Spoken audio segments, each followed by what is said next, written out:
नमस्कार, महाबहस के साथ आज मैं हूं अनुपम मिश्रा। उत्तर प्रदेश का जो सियासी दंगल है, आप जानते हैं कि 2022 में होना है।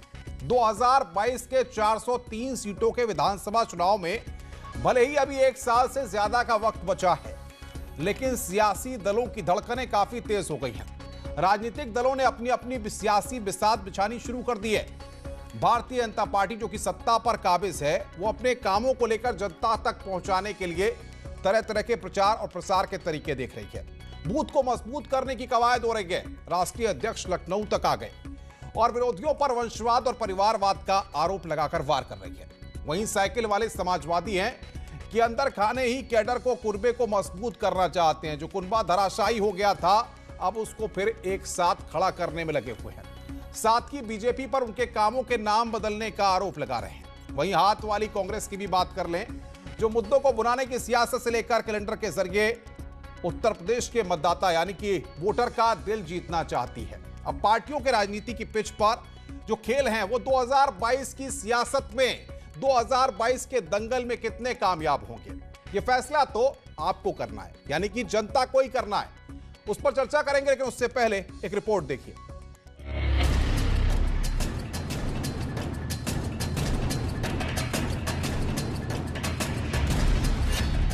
परिवारवाद बहाना, विपक्ष पर निशाना।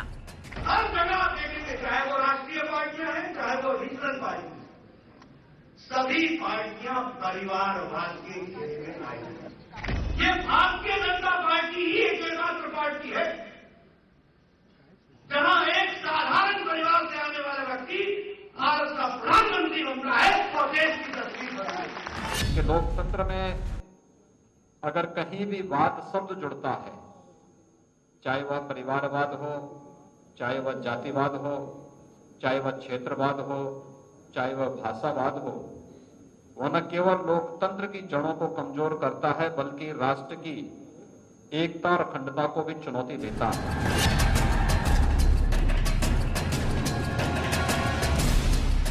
2021 के कैलेंडर में मिलेगी 2022 की कुर्सी।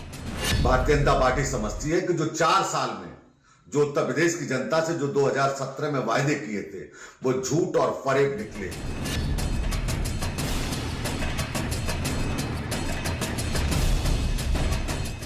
योगी का विकासवाद वर्सेस अखिलेश का विकासवाद। इनका केवल एक विकास है, नाम बदल दो या रंग बदल दो। और इनका सीखते सीखते और प्रदेश भी सीख रहे हैं कि नाम बदल दो। इसलिए नाम बदलने वाली सरकार और रंग बदलने वाली सरकार आने वाले समय में उत्तर प्रदेश से जाएगी। 2022 का शंखनाद, महाबहस। तो इसी मुद्दे पर आज हम चर्चा करेंगे। हमारे साथ कुछ खास मेहमान जुड़ रहे हैं। ओमकार नाथ सिंह कांग्रेस के नेता हैं, अजमल प्रवक्ता हैं AIMIM के, शैलेंद्र दुबे राजनीतिक विश्लेषक हमारे साथ हैं, अनिला सिंह बीजेपी की प्रवक्ता हैं। सबसे पहले बीजेपी के साथ ही शुरुआत करेंगे। आप सबका बहुत बहुत स्वागत है मेरे साथ जुड़ने के लिए। अनिला सिंह जी, 22 के दंगल में तो वक्त है, सरकार के कामों को जनता तक पहुंचाएंगी आप, लेकिन परिवारवाद और वंशवाद की सियासत को हवा देके विरोधियों पर निशाना साध करके अभी से बीजेपी क्या हवा देना चाहती है?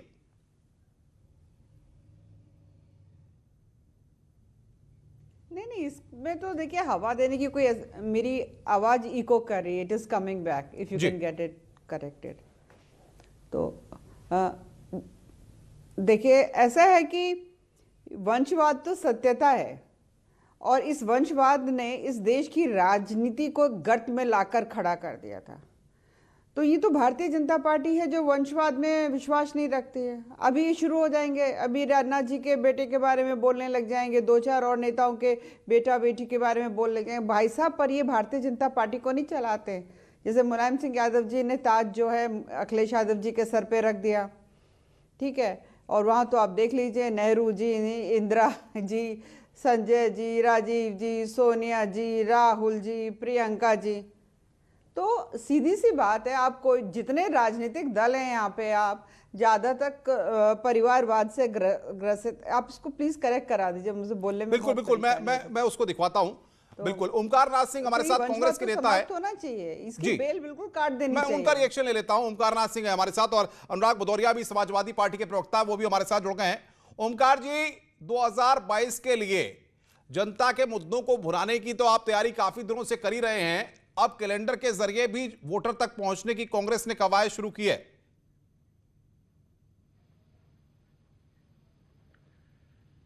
देखिए भाई जी, हम एक बात समझ नहीं पाते हैं। भारतीय जनता पार्टी बड़े अच्छे अच्छे चेहरे हैं। नड्डा साहब खूबसूरत आदमी हैं, नौजवान हैं और बहुत कायदे से क्या कहते हैं लोगों से मिलते हैं, लेकिन विपक्ष के प्रति इतनी नफरत क्यों भरी हुई है, मैं समझ नहीं पाता। अगर परिवार में कोई व्यक्ति राजनीति कर रहा है और जनता उसको हाथों हाथ ले रही है और वो अपना चुनाव जीत रहा है, तो आपको ये क्यों परेशानी हो रही भाई, ये क्यों चुनाव लड़ रहा है? अब आप क्या, अगर परिवार नहीं है तो हम क्या करें उसको? आप क्या अधिनायकवाद है? अगर हमारे यहाँ परिवारवाद है तो आप क्या अधिनायकवाद ये है कि आपने हुक्म दे दिया फलाने आदमी को ये बनना है तो उसको बनना है और कहेंगे कि ये तो बड़ा साधारण घर का आदमी था। अब बताइए, इतने राजनेता यहाँ मौजूद हैं, एक ब्यूरोक्रेट को वहां से भेज दिया गया और वो ब्यूरोक्रेट सब पे हावी हो गया। यहाँ पे जितने आदमी हैं, जितने नेता हैं, सब गुलदस्ता लेके उसको देने में एकदम आनंद महसूस कर रहे हैं, जैसे लग रहा भगवान आ गए। तो भैया वो हर जगह वही सिस्टम बना हुआ है और जनता में जाएं, जनता जिसको जिता देती है वो नेता हो जाता है। डॉक्टर श्रॉफ एक बहुत बड़े सर्जन हैं आंख के, दिल्ली में आप जानते होंगे। 125 साल से उनके यहाँ परिवार के हर आदमी डॉक्टर आंख के ही डॉक्टर बन रहे हैं। अब आप कह दीजिए ये क्यों आंख के डॉक्टर बन रहे हैं साहब? ये तो परिवारवाद चला रहे हैं, पढ़ रहे हैं, मेहनत कर रहे हैं, काबिलियत कर रहे हैं, लोग उनका ऑपरेशन अच्छा होता है इसलिए उनको लाइक कर रहे हैं। तो इसी तरह से गांधी परिवार में या किसी और राजनेता के परिवार में मैं समझ गया आपकी बात को। नहीं, अगर इसमें लिस्ट गिनाने में ओमकार जी आप शुरू करेंगे ना तो बहुत लंबी लिस्ट हो जाएगी, चर्चा बहुत लंबी हो जाएगी। आपकी पार्टी पे सवाल था मेरा, मैं अनुराग भदौरिया को एक बार चर्चा में ले आऊं, फिर आता हूं आपके पास, एक बार फिर आऊंगा। अनुराग भदौरिया, समाजवादी पार्टी ने अपने कुनबे को एक बार फिर मजबूत करने की कोशिश कर दी है। लगातार अखिलेश यादव दौरे भी कर रहे हैं, आजमगढ़ में अपने यहाँ आशियाना भी बना रहे हैं। क्या है, आप तो कहते हैं कि बीजेपी आपकी योजनाओं को ही लेकर के जा रही है।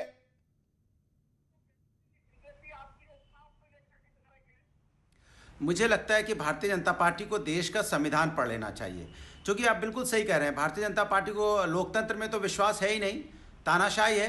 लोकतंत्र में इनको यही नहीं पता है कि जनता के पास ताकत होती है और जनता अपना जो प्रतिनिधि चुनती है, जो चुने जाते हैं MLA, MP, chief minister, prime minister, तो जनता चुनती है, व्यक्ति विशेष तो चुनता नहीं है। अगर व्यक्ति विशेष चुन रहा होता तो बात आपकी समझ में आती। लेकिन भारतीय जनता पार्टी जब वंशवाद की बात करती है तो भारतीय जनता पार्टी के पास तो वंशवाद की अमर बेल है, पूरी की पूरी बेल है। अगर इनको देखें, इनके जेपी नड्डा साहब खुद वंशवाद से आते हैं। इनकी जो मदर इन लॉ थी जयश्री बनर्जी, जबलपुर से सांसद होती थी। ये क्या बोलेंगे वंशवाद की बात? कौन वंशवाद? अनुराग ठाकुर वंशवाद की बात बोलेंगे जिनके पिताजी चीफ मिनिस्टर थे। अब दुर्भाग्य से आप ये वंशवाद तो फैलाते हैं। राजनाथ सिंह के बेटे जो कह रही थी हमारी साथी प्रवक्ता, अब राजनाथ सिंह के बेटे में उतनी काबिलियत होती तो चीफ मिनिस्टर बनेंगे ना। अब उसके आप सिंधिया फैमिली में चले जाइए। मेरी सिंधिया फैमिली सवाल क्या किया, आप कहां जा रहे हैं भाई? चलिए ठीक है, आप अपनी बात को रख लिया। अखिलेश यादव ने परिवारवाद पर, वंशवाद पर क्या जवाब दिया, आज वो हम सुना देते हैं, पहले उसके बाद आता हूं, सुना देते हैं एक बार। सबसे ज्यादा परिवारवाद अगर कहीं है किसी में तो भारतीय जनता पार्टी में। वो दूसरों पे आरोप जब लगाते हैं, हम ही अगर उंगली एक उठाएं किसी पर तो हमारे पे कितनी उंगलियां उठ रही हैं, सोचो। कहां परिवारवाद नहीं है उनका? किसी के पिताजी दादा क्या हैं, कौन क्या है, नाम गिना है क्या? वो वीडियो चलता है फेसबुक पे और कई बार सोशल मीडिया पे, उनका कितना लंबा परिवारवाद है। मैं कहूंगा आप मुझे कोई एक ऐसा कांटेक्ट दे दीजिए जिससे मैं मेल करके बता दूं कि उनका कितना बड़ा परिवार है और कितना बड़ा परिवारवाद है पार्टी में।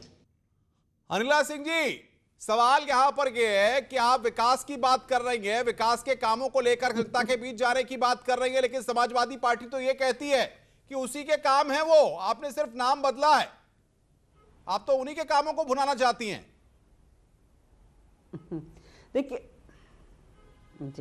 देखिए यहाँ पे मैं दो बात कहूंगी। पहली बात तो ये है कि जब हम परिवारवाद की बात करते हैं तो परिवारवाद का अर्थ ये होता है कि जो राजनीतिक दल है वो केवल और केवल एक परिवार द्वारा चलाया जाएगा। नहीं, मैं तो विकास की बात कर रहा हूं, मैं परिवार की बात ही नहीं कर रहा। अनिला जी, समाजवादी पार्टी, अखिलेश यादव कह रहे, अनुराग भदौरिया प्रवक्ता भी बैठे हुए कह रहे, उनकी सरकार ने जो काम किए, आपने सिर्फ रंग बदला और नाम बदला और अपनी सरकार में उन्हीं चीजों को आप आगे ले जा रहे हैं। नहीं, मैं उसका उत्तर भी दूंगी ना, पर मैं इनको परिवारवाद की परिभाषा तो बता दूं। बेचारे बड़े कंफ्यूज रहते हैं। ये सब लोग राजनीति में बड़े कमजोर स्टूडेंट हैं, तो इनको बताना पड़ता है, सिखाना पड़ता है। दूसरी बात यह है कि अखिलेश यादव जी कहते हैं कि भाई सारी परियोजनाएं तो हमारी थी। आपकी परियोजनाएं होंगी साहब, पर आपने पूरी तो नहीं करी। हम तो पूरी भी कर रहे हैं, आगे भी बढ़ा रहे हैं और भी लेकर आ रहे हैं। एक brilliant student, hard working, outstanding जो स्टूडेंट होता है क्लास में, वो यही करता है, वो अचीवर होता है। हम लोग अचीवर हैं, योगी आदित्यनाथ जी अचीवर हैं, अखिलेश यादव जी फेलियर रहे हैं, रेड लाइन रही है हर प्रोजेक्ट में, red line red line red line. तो इसीलिए तो हमारे प्रदेश की जनता ने 3 बार उनको रिजेक्ट कर दिया। अब वो कुछ भी कहते हैं। भदौरिया साहब बता दीजिए, ये लोग रेड लाइन और ग्रीन लाइन बीजेपी समझा रही है आपको, आप समझ पा रहे हैं? समझ पा रहे हैं विकास की ABCD? अरे क्या पैच करते हो यार। मैं आऊंगा अनुराग भदौरिया के पास। मेरे साथ अजमल साहब है, AIMIM के। अजमल साहब बताइए, उत्तर प्रदेश को लेकर के प्लान क्या है आपका? वैसी साहब तो आकर के पूर्वांचल में दिखा चुके हैं कि अपनी ताकत हम किस तरीके से बनाएंगे। क्या प्लान है, प्लान ऑफ एक्शन क्या बनाया है?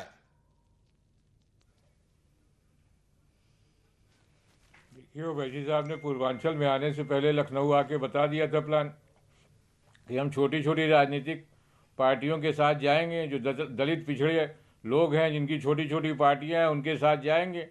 और उन्होंने ये भी कह दिया कि राजभर साहब के नेतृत्व में जाएंगे। तो प्लान तो एकदम क्लियर है। तो कौन कौन होगा छोटी छोटी पार्टियों में? कौन कौन होगा? शिवपाल यादव भी साथ होंगे?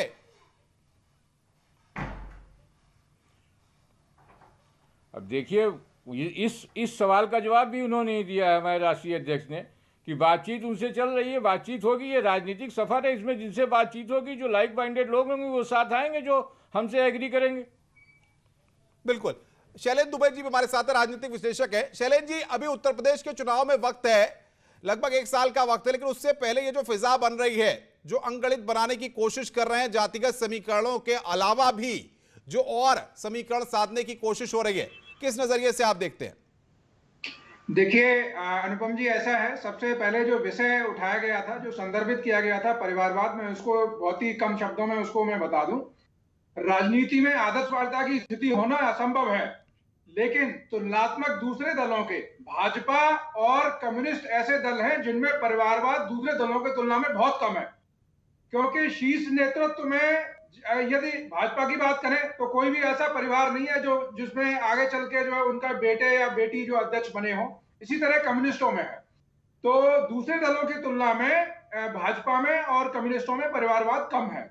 अभी आपने विषय किया कि जो जातिवाद को लेकर, देखिए इस तरह की कोशिश जो है दलों के द्वारा की जा रही है, क्षेत्रवाद को लेकर, जातिवाद को लेकर, धर्म को लेकर। लेकिन मैं ये बता दूं, आज जो है देश का मतदाता पहले के तुलना में काफी सजग हो गया है।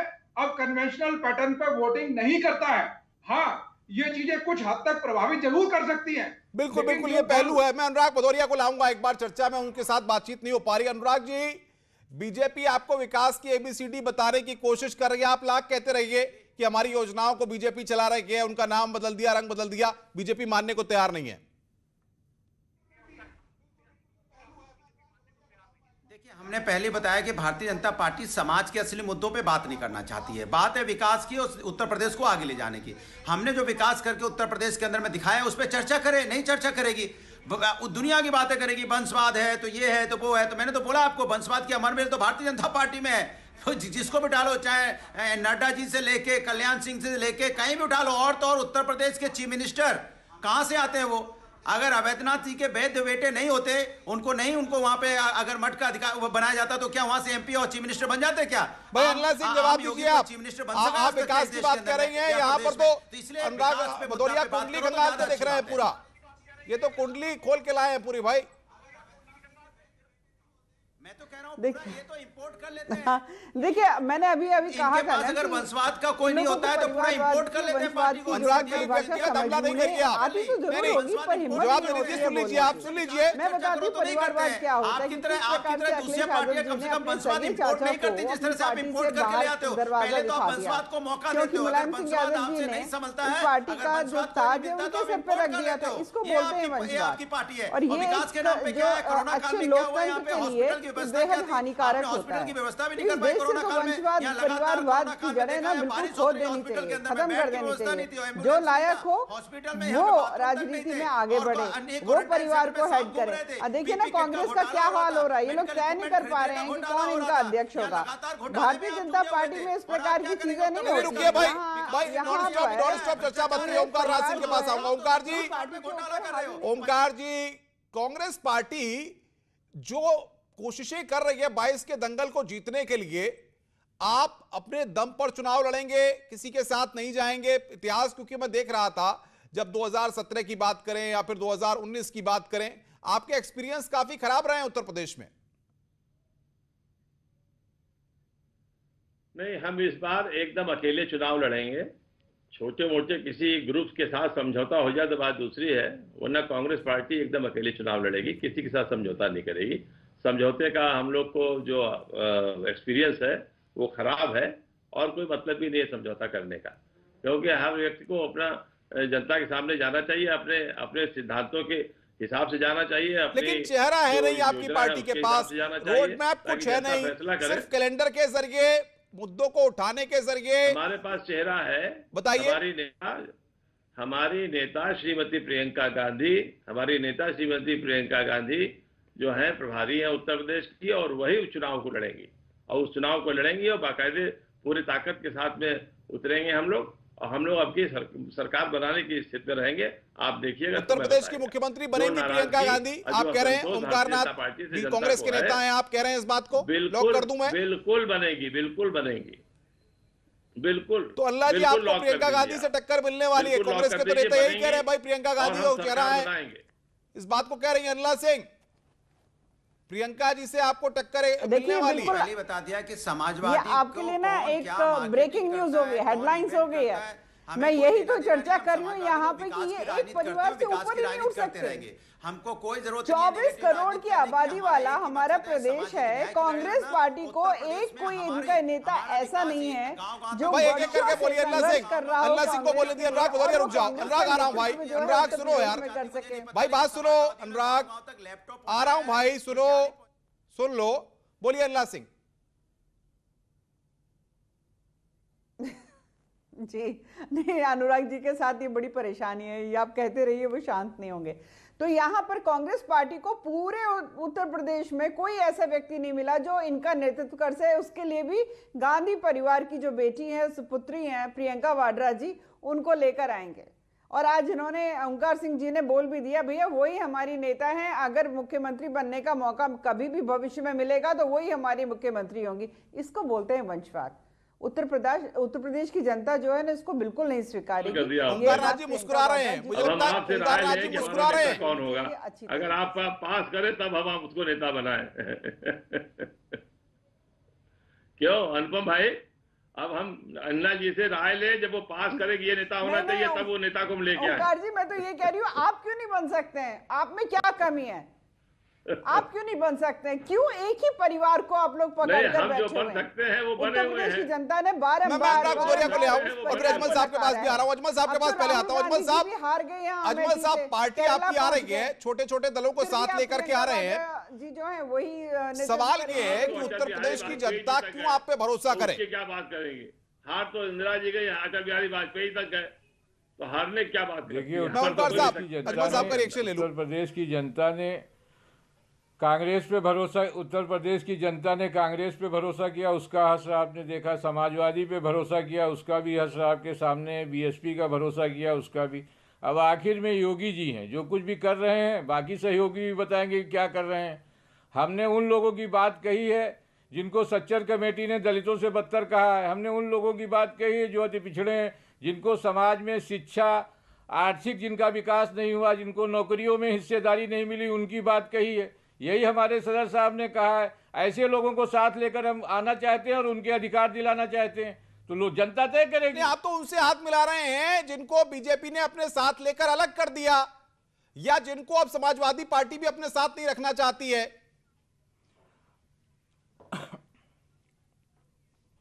अब भाई जो लोग दबे कुचले हैं, जिनको बीजेपी ने दबाया, वो हमारे साथ आएंगे। अलग कर दिया, हमारे साथ आ गए, तो इसमें क्या गड़बड़ है? उनके साथ थे तो अच्छे थे, और जिनको समाजवादी ने अलग कर दिया, अगर वो हमारे साथ आना चाहते तो उनका भी स्वागत है। भाई अनुराग भदौरिया, जवाब दीजिए। आपके साथ कांग्रेस पार्टी कह रही है कि आप गठबंधन नहीं करेंगे, एक्सपीरियंस बड़ा खराब रहा। यहां पर जो आपके साथ पिछली बार थे वो अब आपके साथ है नहीं, वो देख रहे हैं कि दूसरे दलों में कई जगह मिल जाए, उनके साथ पैक्ट करके चुनाव लड़ा जाए।